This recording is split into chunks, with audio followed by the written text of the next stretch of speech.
présidence Kalzibé Païmidébé du projet de modernisation des infrastructures et de communication électronique d'un montant de 114 milliards de francs CFA. Ce projet est le fruit de la coopération entre le Tchad et la Chine.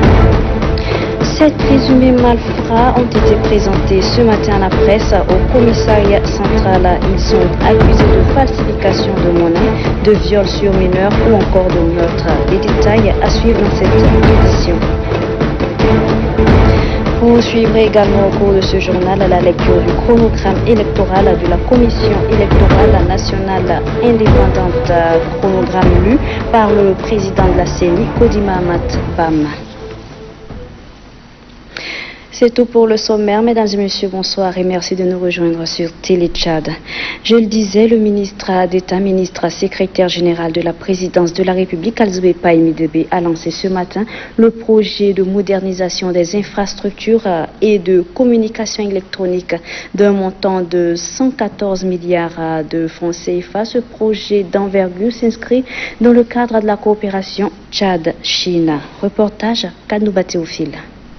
Le développement socio-économique et culturel du Tchad, à l'ère de la communication numérique, nécessite des infrastructures de base, de qualité et la mobilisation des ressources financières. C'est fort de ce constat que les plus hautes autorités ont initié le projet de modernisation des infrastructures de communication numérique grâce à la coopération tchado-chinoise. Placé sous le haut patronage du maréchal Idriss Déby Itno, président de la République, la cérémonie de la pose de première pierre matérialise cet engagement du gouvernement à développer ce secteur qui engendrera certes des avantages non moins importants pour l'économie nationale. Le maire de la ville de N'Djamena, Oumar Boukar, qui se réjouit du choix porté sur sa commune pour abriter ces infrastructures, salue la volonté des plus hautes autorités qui n'ont pas lésiné sur le moyen en élaborant ce projet. Pour le directeur général du géant de la communication numérique, Huawei, cette prouesse du Tchad en cette période de la pandémie du coronavirus mérite d'être encouragée, raison pour laquelle son institution s'engage aux côtés du pays de Toumaï pour la réalisation du projet. Quant au ministre de l'économie et de la planification du développement, Issa Doubragne, il n'a pas caché sa satisfaction vis-à-vis de la coopération Tchad-Chine qui a permis d'élaborer ce projet et permettra de le finaliser.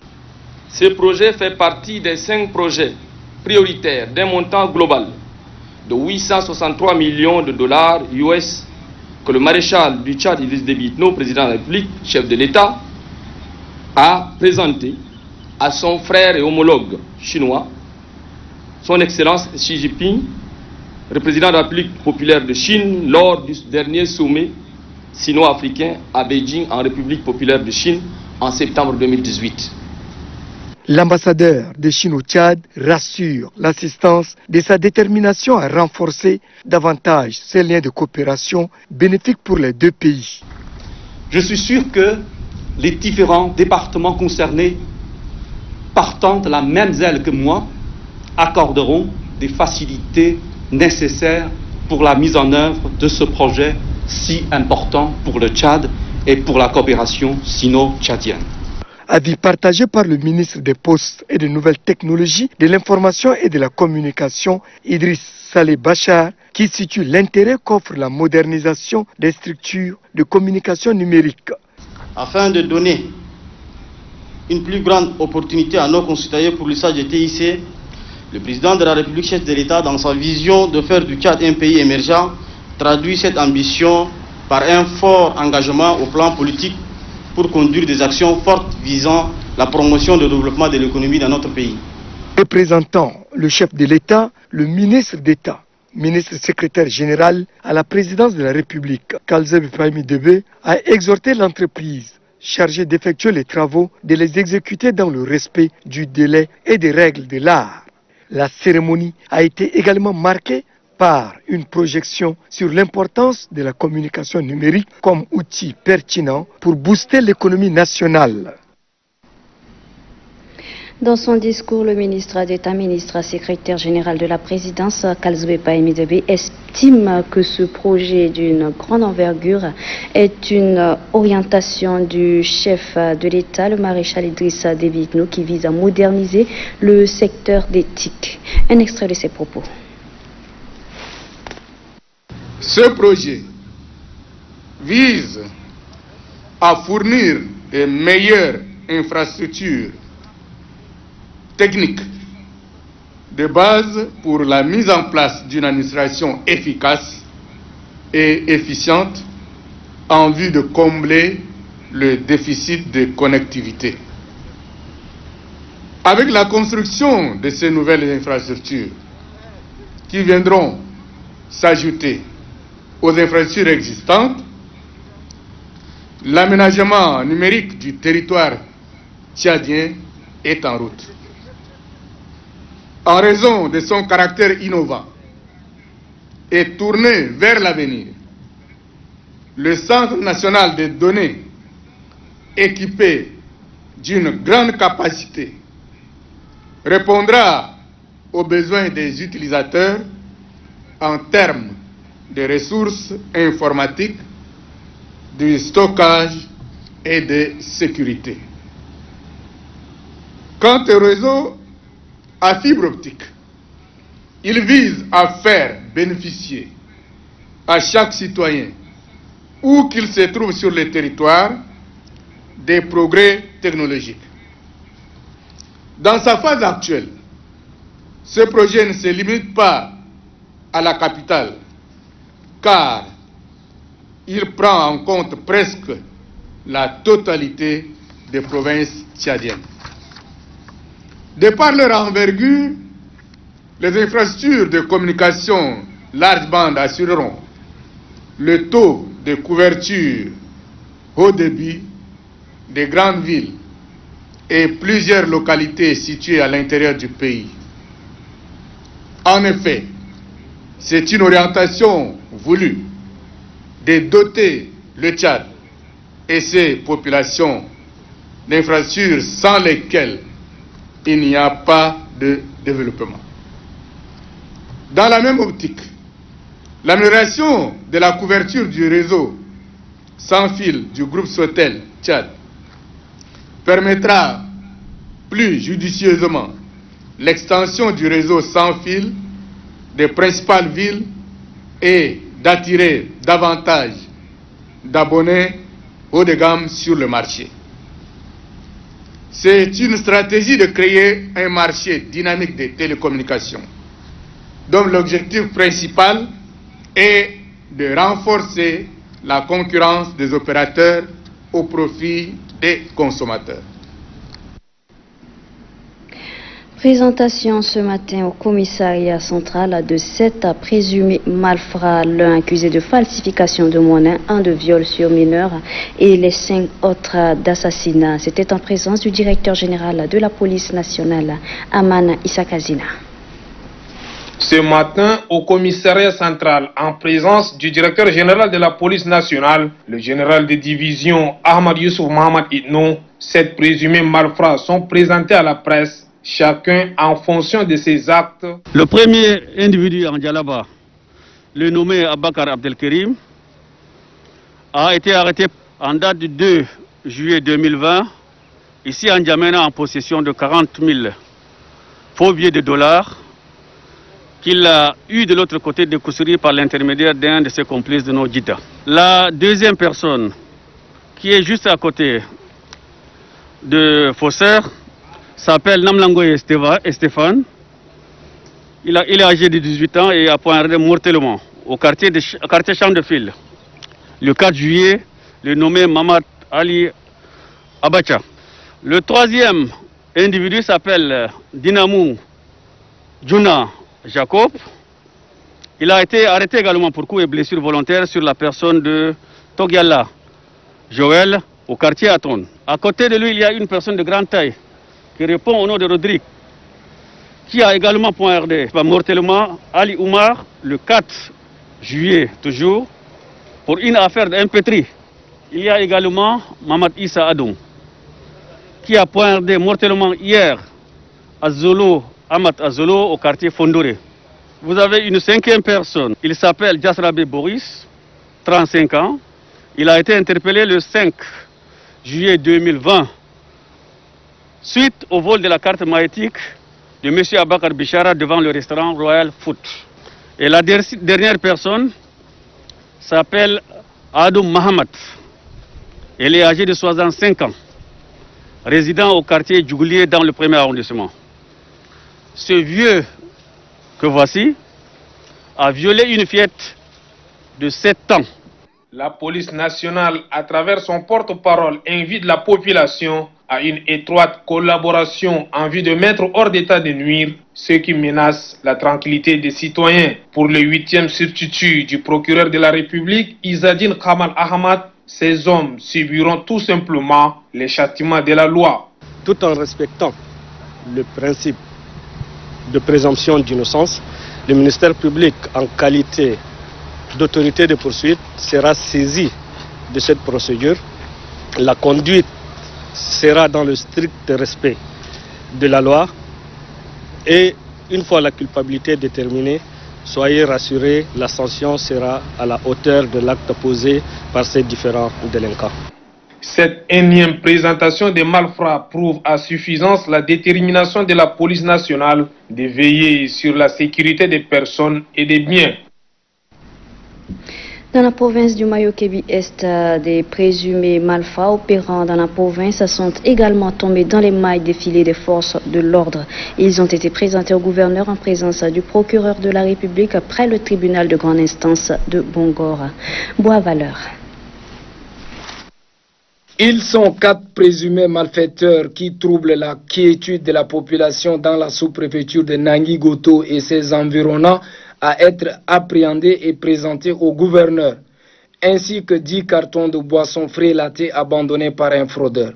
Dans son intervention, le gouverneur Amata Mamad Abdoulaye a indiqué que la sécurité de la population et ses biens préoccupent les plus hautes autorités du pays. Par conséquent, zéro tolérance pour ceux qui aiment le gain facile. Il félicite et encourage ces hommes en treillis pour la mission accomplie. Par ailleurs, le gouverneur invite la population à collaborer étroitement avec les forces de l'ordre afin de démanteler tous les réseaux des malfrats. Amata Mamad Abdoulaye appelle la justice à appliquer la loi dans toute sa rigueur en vue de décourager les hommes de mauvaise foi. Le procureur de la République près le tribunal de grande instance de Bongor, Hissène Barkay Ahmad, rassure que ces hommes seront jugés conformément aux lois de la République. Sur instruction du gouverneur, les 10 cartons de boissons ont été incinérés, séance tenante. Le ministre de l'Environnement, de l'Eau et de la Pêche, Ibrahim Mahamat Djamaladine, accompagné d'une délégation de l'Union européenne, a fait le déplacement de Haraz dans la province du Salamat. Objectif, lancer le projet Aoussa. Les détails avec Kadadou Magé. Le Tchad considère les aires protégées comme pierre angulaire pour la conservation de biodiversité. Cependant, l'une des causes profondes de la perte de cette biodiversité réside dans la méconnaissance des valeurs patrimoniales qu'elle incarne. Ce projet, appui à la préservation de la biodiversité de l'Aouk, vient en réponse à cette méconnaissance. Madame le maire de Haraz, Zara Moussa Brahim, s'est réjouie du choix porté sur sa localité pour être le fief de ce projet. Pour le secrétaire général de la province du Salamat, Mahab Mara, représentant le gouverneur, le Salamat constitue le creuset de la conservation de la diversité biologique et renferme d'importantes aires protégées du Tchad, notamment le parc national de Zakouan, la réserve de faune de Bar Salamat et le domaine de chasse de l'Aouk. Quant au chargé des affaires de l'Union européenne, le projet Aouk est un levier économique pour le département. C'est ici, dans le département d'Haraz-Manguein, qui pourrait favoriser le développement touristique, la sécurisation pastorale et qui contribuera à la sécurité du site. Je suis convaincu que les acquis de ce projet renforceront la capacité du ministère en charge de l'environnement pour ce qui concerne la conservation de la biodiversité. Didier Carton rassure en outre que son institution va accompagner le Tchad à travers 2 autres projets en cours d'analyse. Le ministre de l'Environnement, de l'Eau et de la Pêche, Brahim Mohamed Djamaladine, déplore l'augmentation incontrôlée de la pression anthropique sur la nature. La zone d'ancrage du projet Aouk, par ses richesses naturelles, constitue un point d'attraction à la fois des agriculteurs, éleveurs, pêcheurs et braconniers qui impactent négativement les ressources naturelles caractéristiques de celles-ci. C'est ainsi que sous la clairvoyante impulsion du maréchal Idriss Déby Itno, président de la République, chef de l'État, chef du gouvernement, s'est engagé résolument dans la conservation et la préservation de la biodiversité en prenant des mesures appropriées contre le braconnage transfrontalier et le trafic illicite des produits de la faune sauvage et de la flore afin de juguler le phénomène. Le ministre a adressé au nom du gouvernement les remerciements de l'Union européenne pour son accompagnement. Pour permettre à l'assistance de s'approprier ce projet, une présentation est faite par Pélissier Cyril, chef de projet Aouk.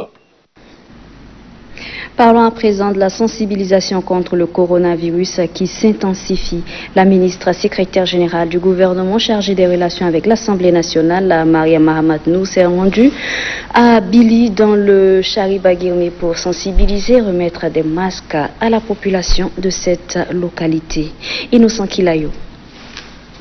Une petite démonstration de lavage des mains avec le savon. Un geste qui n'est pas anodin, mais qui permet à la ministre secrétaire générale du gouvernement chargée des relations avec l'Assemblée nationale de sensibiliser la population de Bili, une localité située à 80 km de Massignan. Accompagnée par le sultan du Chari-Bagirmi, Sa Majesté Mban Hadji Wuli Mohamed, la ministre Mariam Mahamat Nour a expliqué à la population l'importance des gestes barrières. Il y a des familles entières qui ont été décimées à cause du coronavirus.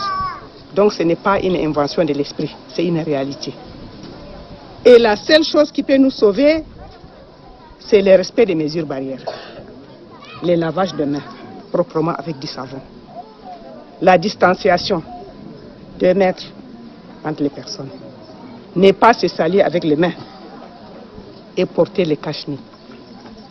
Pour faire comprendre à la population de cette localité que le coronavirus est une pandémie, la ministre secrétaire générale du gouvernement a donné des exemples précis. La pandémie, c'est quoi? C'est une épidémie mondiale. Et quelque chose qui les touche de près, c'est le pèlerinage à la Mecque. Nous leur avons expliqué que pour la première fois de notre existence, même avant nous, depuis les temps des prophètes, on n'a pas entendu que la Kaaba a été fermée. Cette fois-ci, elle a été fermée à cause du coronavirus. Ensuite, cette année, ceux qui sont là, même s'ils sont milliardaires, multimilliardaires, même s'ils ont des avions personnels, ils ne peuvent pas faire les pèlerinages parce que c'est interdit. Tout simplement, c'est la population de l'Arabie Saoudite, c'est elle seule qui est autorisée à faire les pèlerinages. Personne d'autre de notre pays ne peut venir à la Mecque. Depuis l'apparition du coronavirus, l'aéroport du Tchad a été pour la première fois de notre vie fermé complètement.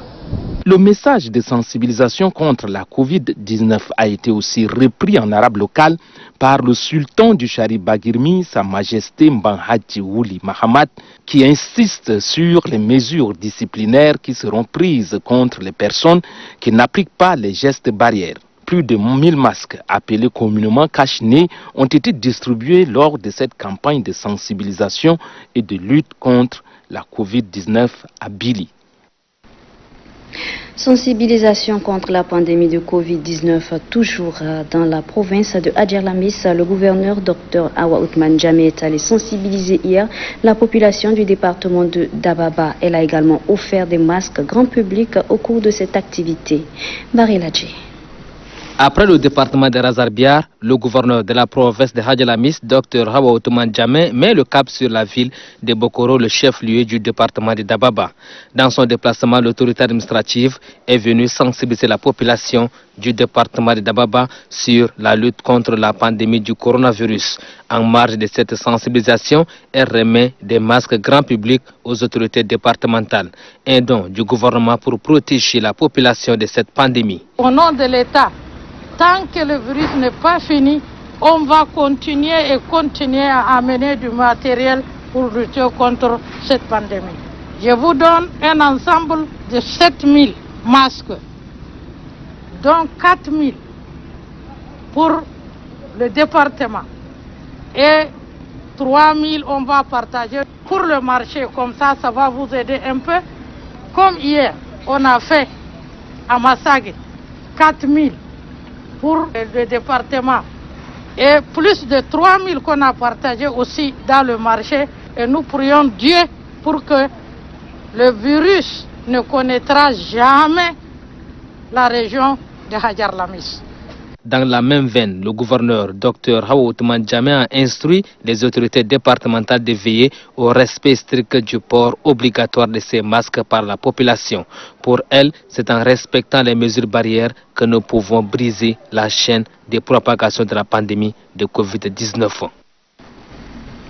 Dans le Mandoul, ce sont les populations des départements de la Moula et du Barsara qui ont été sensibilisées sur le port obligatoire de masques par le coordonnateur provincial de sensibilisation Amat Fadoul. Le point avec Chris Dejibé.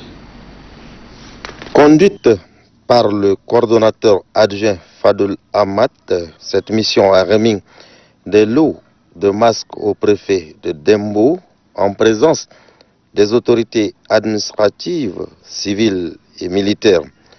L'occasion pour Fadoul Ahmad d'expliquer la dangerosité du coronavirus et de demander aux autorités de Dembo de relayer la sensibilisation sur le respect des mesures barrières édictées par les plus hautes autorités du pays.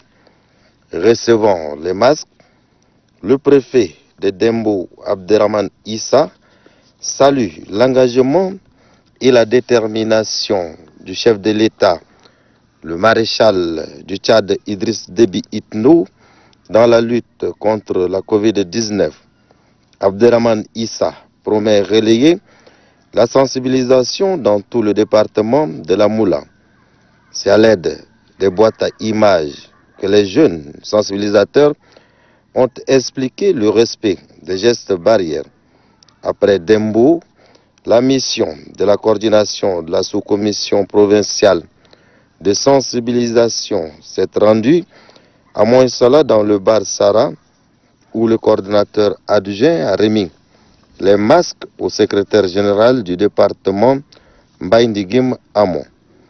Il faut signaler que dans chaque département, la mission a remis 2000 masques. Le gouverneur de la province du Borkou a rencontré les membres du comité provincial de crise sanitaire. C'est pour faire l'état des lieux de la situation sur la Covid-19. Dido Adoumakim. L'objet de la réunion consiste à avoir l'état d'évolution du respect des mesures barrières contre le coronavirus. En cette phase où le marché, les lieux de culte et l'école sont ouverts, et aussi s'assurer de passagers en provenance des autres provinces s'ils sont aussi bien testés au niveau des barrières d'entrée par les services sanitaires de la place. Prenant la parole, le délégué sanitaire provincial du Borkou, Dr Saleh Koré, a rassuré au premier magistrat de la province du Borkou que dans le domaine sanitaire, des efforts considérables et des contrôles au niveau des barrières et d'autres dispositifs sont pris pour parer à toute éventualité. Le général Ahmata Kardayo Hissène, gouverneur de la province du Borkou, par ailleurs président du comité provincial de veille et de sécurité sanitaire du Borkou, après avoir remercié le membre du comité pour le travail abattu, le gouverneur a indiqué que la lutte contre cette maladie est continuelle. C'est dans cet élan que nous n'allons pas baisser la garde aux éventualités afin de briser définitivement la chaîne de contagion du Covid-19. Ahmata Kardayo Hissène dit que les mesures de protection doivent être scrupuleusement respectées dans le marché, les lieux de culte, les écoles, pour éviter toute contamination, ajoute-t-il. Et puis le gouverneur de la province du Guéra, Paul Bainoudou, a réceptionné à Mongo des dispositifs de lavage des mains pour la lutte contre la Covid-19. Un don des cadres de la province représenté par le docteur Adoum Goudja. Le point avec Léa Maloum.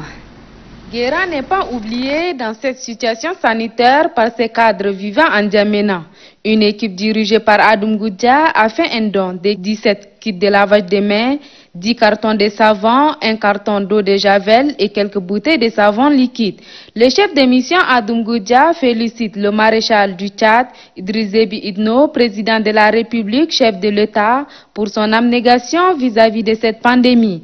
Aux différents cadres de la province et aux autorités administratives, celui-ci les félicite pour le bon travail exercé pendant la période critique, d'où 19 personnes atteintes de la maladie. Grâce aux sensibilisations et aux distributions des moyens de protection, le résultat s'est avéré positif. Par ailleurs, Guéra, par rapport à sa situation géographique, son mal est loin d'être vaincu, raison pour laquelle une vigilance doit être observée. Paul Baino Dungartelbaï exprime ses gratitudes à l'équipe qui les soutient via ses matériels. Il ajoute à ces faits que les cadres du Guéra ne sont pas restés indifférents face à cet événement qui nécessite toute une solidarité. Le gouverneur de la province rappelle à la population l'efficacité des respects des mesures barrières, seul moyen facile de barrer la route à cette maladie.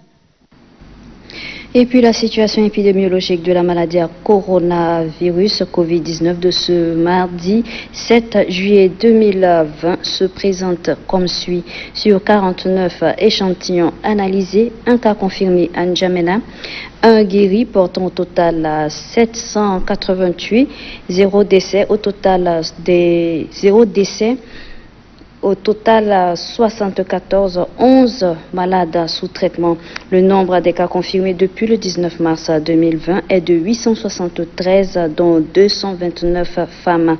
Les provinces touchées sont N'Djamena avec 764 cas, le Bata avec 6 cas, le Chariba-Guirbi avec 1 cas, l'Enedi Est avec 1 cas, le Guéra avec 19 cas, le Kanem avec 18 cas, le Lac avec 5 cas, le Logon occidental avec 13 cas, le Logon oriental avec 15 cas, le Mandoul avec 1 cas, le Mayo-Kébi Est avec 3 cas, le Moyen Chari avec 11 cas, le Sila avec 2 cas, le Wadaï avec 8 cas et le Wadifira avec 6 cas. La coordination nationale de riposte sanitaire appelle la population à plus de discipline et un sens accru de responsabilité afin de mettre fin à la propagation de cette maladie. Aussi, l'observance stricte des mesures barrières reste de rigueur. Ce communiqué est signé du coordonnateur national de riposte sanitaire, le professeur Choua Ouchimi. La Commission électorale nationale indépendante CENI a un nouveau chronogramme électoral, chronogramme rendu public ici par le président de la dite institution, Kodi Mahamat Bama. Suivez. Je voudrais d'emblée rappeler que le 14 février 2020, à pareille circonstance, la CENI rendait public un premier chronogramme du processus électoral, notamment pour la tenue du premier scrutin du cycle électoral. À cette occasion, la date du 13 décembre 2020 était annoncée pour le vote à l'effet de désigner au suffrage universel direct les 161 députés de la future législature. À cette occasion, la date du 13 décembre 2020 était donc annoncée. Depuis lors, les activités préparatoires des législatives annoncées ont été menées par la CENI et ses démembrements, mises en place sur l'ensemble du territoire national au niveau des 23 provinces, 112 départements et 414 communes que compte le pays.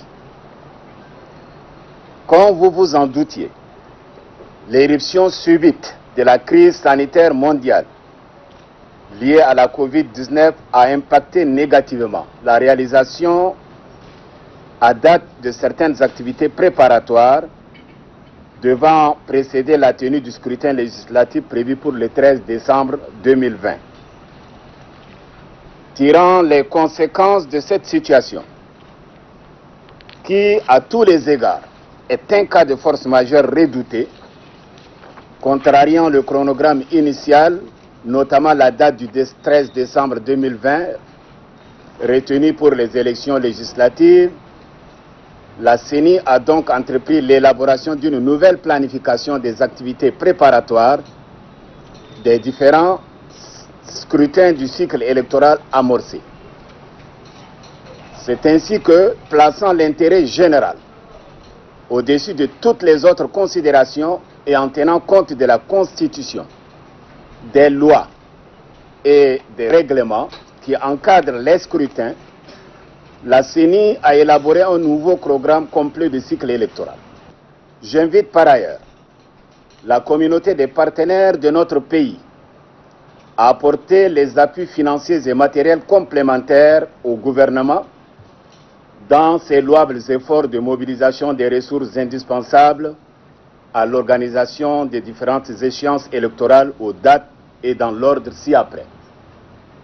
Les 10 et 11 avril 2021, premier tour de l'élection présidentielle. Les 22 et 23 mai 2021, deuxième tour de l'élection présidentielle. Les 23 et 24 octobre 2021, les élections législatives. Les 2 et 3 avril 2022, les élections communales. Et puis la teneur de ce communiqué de presse, le maire de la commune de la ville de N'Djamena, M. Oumar Bouka, a reçu cet après-midi en présence de la troisième adjointe du secrétaire général, l'ambassadeur de la République populaire de Chine au Tchad, son Excellence M. Li Jinjin, accompagné de l'attaché d'ambassade. Le diplomate chinois est venu transmettre la lettre de sympathie adressée par le gouvernement municipal de la ville de Chongqing au nouveau maire de la capitale tchadienne. Il a par ailleurs annoncé l'octroi par la ville de Chongqing à la commune de N'Djamena d'un don de matériel médicaux destiné à la lutte contre la Covid-19. Très ému par cette annonce, le maire de la ville de N'Djamena l'a chargé de transmettre ses remerciements au gouvernement municipal de Chongqing et a en outre dit qu'il s'inscrit dans la continuité de l'excellent lien de coopération qui existe entre Chongqing et N'Djamena. L'ambassadeur de la République populaire de Chine au Tchad a annoncé au maire que ce don de matériel fera l'objet d'une remise officielle dans les prochains jours à N'Djamena le 7 juillet 2020. Ce communiqué signé du chef de service communication, Djado de Bekutu Isidore. Le coordonnateur du comité des jeunes cadres de la province du Wadaï pour le soutien au MPS a fait un point de presse hier après-midi. Point de presse relatif à l'élévation du chef de l'État Idriss Déby Itno au rang de maréchal. Je vous invite à suivre Maouia Abderrahim Rémi Hamid.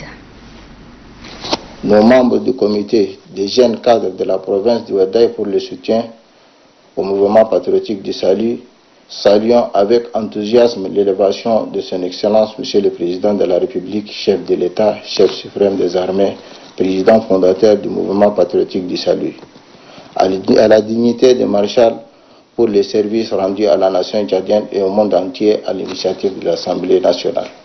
Le comité des jeunes cadres de la province de Wadaï pour le soutien au mouvement patriotique du salut n'a d'autre message que celui d'apporter ces messages de soutien, d'encouragement et de félicitations pour l'élévation comme maréchal tchadien. Nous appelons de tous nos vœux le peuple tchadien à s'unir derrière vous pour cette lutte humanitaire et planétaire. Sous votre conduite, l'armée nationale a agi comme un seul homme en mettant hors état de nuire les criminels de la secte Boko Haram. Vu ces sacrifices énormes, il nous plaît de vous rassurer que tous les fils du Wadaï sont désirés de marcher généreusement dans cette voie de la lutte contre la secte Boko Haram avec vous, mais aussi d'apporter leur concours désintéressé à cette décoration au titre de maréchal et à la construction d'un Tchad fraternel où les hommes et les femmes puissent unir leurs efforts pour que chacun puisse y épanouir librement dans la paix et la joie.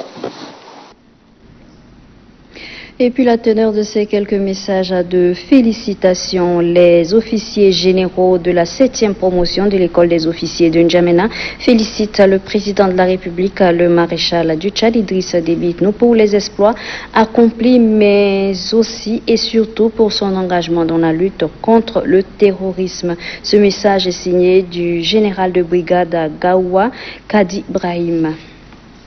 Et la mouture de ces quelques autres messages de félicitations au président de la République Idrissa Déby Itno pour son élévation à la dignité de maréchal du Tchad par la représentation nationale. Ibrahim Ahmad Koulamala, président national du parti MSAR, Mahamat Nour Tchogoulamgle Dona, président du comité provincial de la Tandjilé de l'association des chefs traditionnels et coutumiers du Tchad, au nom des 42 chefs de canton de la Tandjilé. Yaya Hamid Dabou, chef de canton d'Arbara, en son nom et au nom de la communauté d'Arbara. Banaï Issena Moussa, président du comité exécutif de l'association des Lamifortins et N'Djamenois Alamanjama. Aboubakar Kabasha Roulo, président de l'Union Al-Mahamid. Al-Khalil Idrissa Djibrine, représentant du sultanat de Tunjour Al-Abbassia N'Djamena, et la grande Zawiya Tidjana Sheikh Saleh Anour. Tous félicitent le chef de l'État, chef suprême des armées, le maréchal Idrissa Déby Itno, pour cette reconnaissance à la nation tchadienne et à travers les élus du peuple. Et qu'Allah le Tout-Puissant guide ses pas pour assurer le développement harmonieux du Tchad dans tous les domaines. N'Djamena, le 7 juillet 2020. 1000 tables bancs viennent d'être réceptionnées par le gouverneur de la province de Silla à Gosbeida, un don de la Fondation Grand Cœur à la délégation à l'enseignement. Ben Arabi Abdelrazak. Dans le cadre de ses œuvres humanitaires, la Fondation Grand Cœur vole une fois de plus au secours de la délégation provinciale à l'enseignement de Silla. 1000 tables bancs ont été remis, un geste qui contribue à l'amélioration des conditions d'études des enfants. Un ouf de soulagement, reconnaît le délégué à l'enseignement Bishara Assamah Issa. Le point focal de la fondation dans le Silla, Mohamed Assoir, a soutenu que le don du Grand Cœur cadre parfaitement avec la politique du maréchal du Tchad, le président Idriss Déby Itno. Cette action humanitaire par la Fondation Grand Cœur s'inscrit à la droite ligne de la politique du gouvernement de la République du Tchad qui reflète fidèlement l'agenda du mandat du chef de l'État, son Excellence le maréchal Idriss Déby Itno, dans son stratégie et sa politique à l'éducation nationale pour un avenir durable. Le gouverneur de la province, Abdourahman Ali Mohamed, estime que les œuvres de bienfaisance de la Fondation, partenaire privilégié du gouvernement, sont à saluer. Ces gestes de bienfaisance d'une grande valeur fait de la Fondation l'un des partenaires privilégiés du ministère de l'Éducation. C'est le lieu ici de remercier la fondatrice Hinda Déby Itno et les autres bienfaiteurs qui accompagnent les efforts du gouvernement à ces moments difficiles. Le gouverneur affirme appeler les bonnes volontés à emboîter les pas du Grand Cœur à l'effet d'assurer la réussite des enfants, les cadres de demain. Dans la province du Kanem, le gouverneur a présidé hier matin à la maison d'arrêt de Mao la cérémonie de transfert des prisonniers à Korotoro. Les détails avec Mahamat Oumawarou. 6 prisonniers, dont 3 coupeurs de route et 3 voleurs de dromadaires, ont été transférés ce matin de la maison d'arrêt de Mao vers la prison de haute sécurité de Korotoro. Certains d'entre eux se sont évadés en maintes reprises des différentes prisons et ont aussi tenté de le faire ici à Mao. Le gouverneur de la province du Kanema Santerab, le président du tribunal des grandes instances de Mao, Abakar Ndiaye, le commandant du groupement de la GNT, le général Bureau Diaga, le commandant de la légion numéro 6, Andiami Suvo, et le délégué de la police, Mohamed Sogour, sont venus assister au départ de ce prisonnier. Pour le substitut du procureur de la République, Djouma Ali, la majorité de ces hommes ne sont pas pour la première fois passés par là. Donc il faut vraiment les mettre dans des prisons plus sécurisées que celles de Mao. Djouma Ali a remercié le gouverneur de la province du Kanem pour avoir facilité le déplacement de ces prisonniers. Pour le gouverneur Hassan Terab, nous ne pouvons pas rester les bras croisés quand des individus menacent la quiétude des paisibles citoyens. Il est reproché aux trois le phénomène de coupure de route. Il perturbait le trafic entre Zouarké, Toubaba Moussoro, Zouarké, Toubaba Maou. Les trois autres, c'est des bandits de grand chemin qui perturbent la quiétude des paisibles citoyens. Je voudrais dire, tous ceux qui se mettront hors la loi risqueraient dorénavant la prison de Korotoro. Il faut donc agir pour rassurer la population. Un détachement de la garde nationale et nomade et la gendarmerie nationale ont été chargés de conduire ces malfrats vers leur lieu de détention qui est Korotoro. La population d'Adré dans la province du Ouaddaï a reçu le don de vivres octroyé par le gouvernement pour soutenir les démunis en cette période de Covid-19. C'est le préfet d'Assonga qui a lancé l'opération. Jastrabe Sylvain. Le lancement de ces opérations de distribution des aides alimentaires est une réponse rapide du gouvernement à l'endroit de la population démunie eu égard aux différentes mesures prises pour barrer la route au coronavirus. Ce don est constitué de 250 sacs de mil de 100 kg et 500 sacs de riz de 50 kg. Soucieux de la vie de sa population, le maréchal du Tchad Idriss Déby Itno, président de la République, chef de l'État, a instruit toutes les sensibilités du pays pour lutter avec la dernière énergie contre la propagation de ce redoutable virus. Le préfet du département d'Assongadou Bergoudarga a notifié que les personnes nécessiteuses sont les premières personnes d'un geste humanitaire qui leur permet de faire face aux effets de la pandémie. Il instruit le comité chargé de distribution à donner à César ce qui est à César. Les 6 sous-préfectures que compte le département d'Assonga ne sont pas oubliées par le préfet.